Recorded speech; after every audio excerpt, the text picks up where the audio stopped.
Today we're going to talk about this Durafly Tundra Sport version 2. So this comes in I think like 4 colors. It's a 1.3 meter wingspan RC airplane. It does feature flaps and these vortex generators. It does have a really nice landing gear. You also get this kit with floats, and it's a PNP version, so you just have to put in your own receiver. And also the ESC inside does support reverse, so that's great if you want to fly this with floats. So I mean, I'm just eager to get this one up in the air. Let's go outside and do a maiden on this Tundra.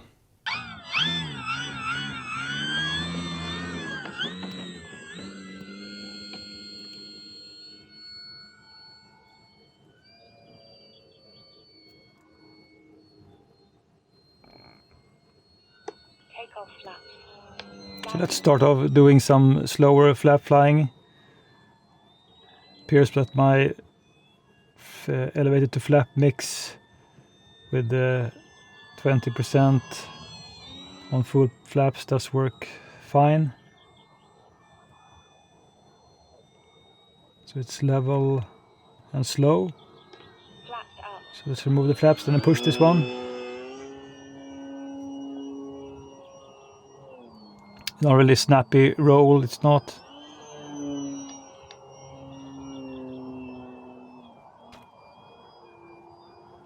So it's a kind of a trainer style RC airplane.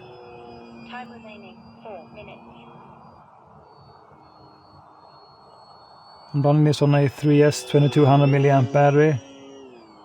And as I believe you can also run this on 4S without any modification whatsoever. I think the ESC inside handles 4S fine. So it's quite good. It's very predictable. Just it doesn't roll too fast.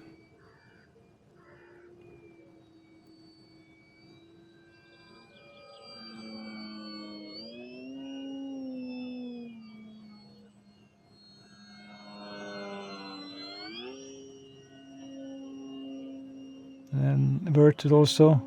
Let's see how it works. Have to push some on the elevator to have it flying level.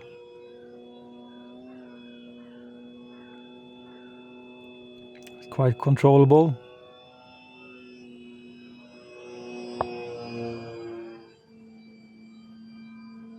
Let's get out of it.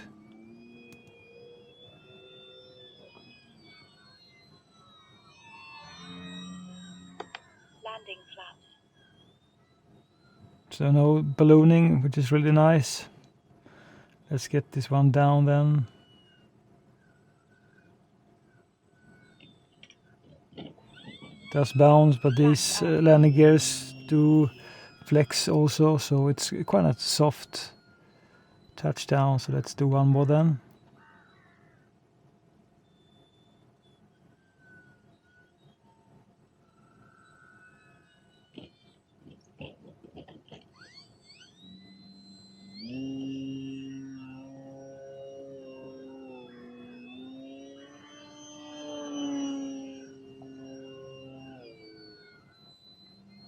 Time remaining 2 minutes. So it does feel a little bit more powerful than the Durafly Prime Tundra. But it's really steady and predictable, this RC airplane. No surprises. Landing flaps. So let's get it down again then.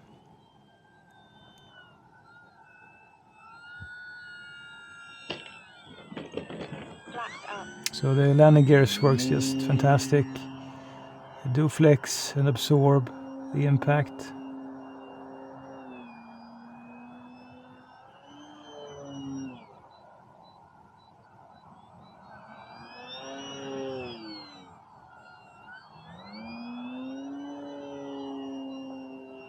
Very fun to just goof around with the high wing trainer.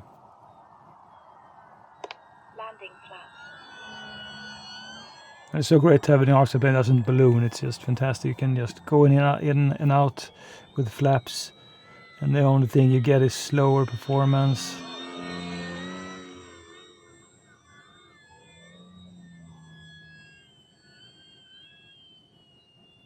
Flaps up. You can make really smooth landings also with the flaps, so it 30. doesn't appear to be prone to tip stalling.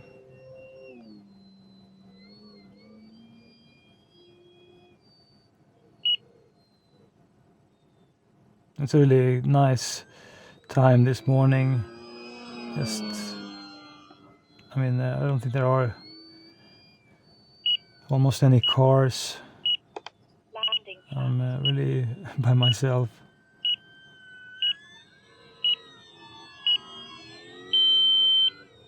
And flying slow is really fun, and this Tundra Sport doesn't have any problems with flying slow. A little bit bouncy, but as you can see, the landing gears, they just flex fantastic. Landing flaps. So let's go in for the final landing then.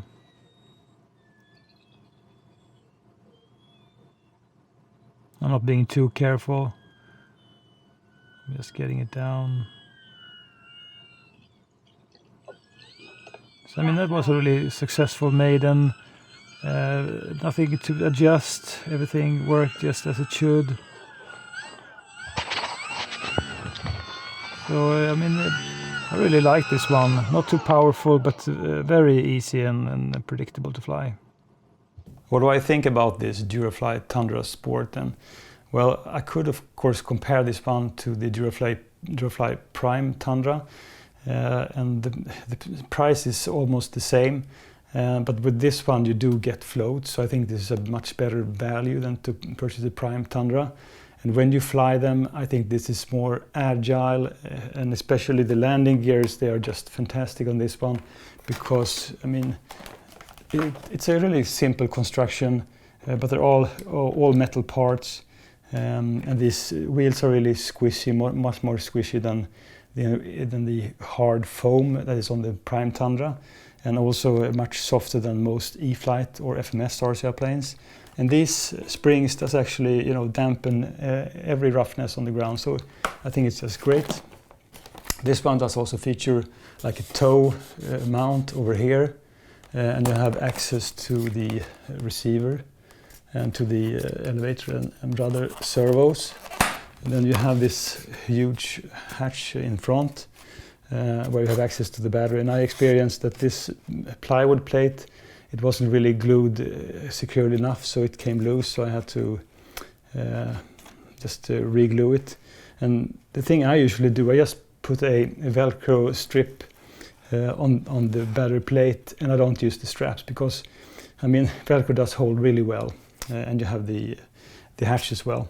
So this one uses the XT60 connector and the ESC inside, and this is a 40 amp ESC, and it does support 4S. So with 4S batteries you do get a little bit more speed and performance. In all, it's a good RCR plane.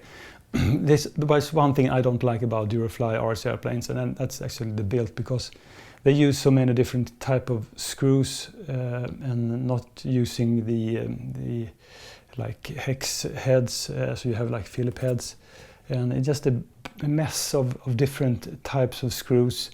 So they could have solved it much more easy, and you could also have like a quick release for the wing struts, and like 1 or 2 screws just to secure the main wing, like thumb screws or something, so you could do really easy disassemble of the wing for transportation.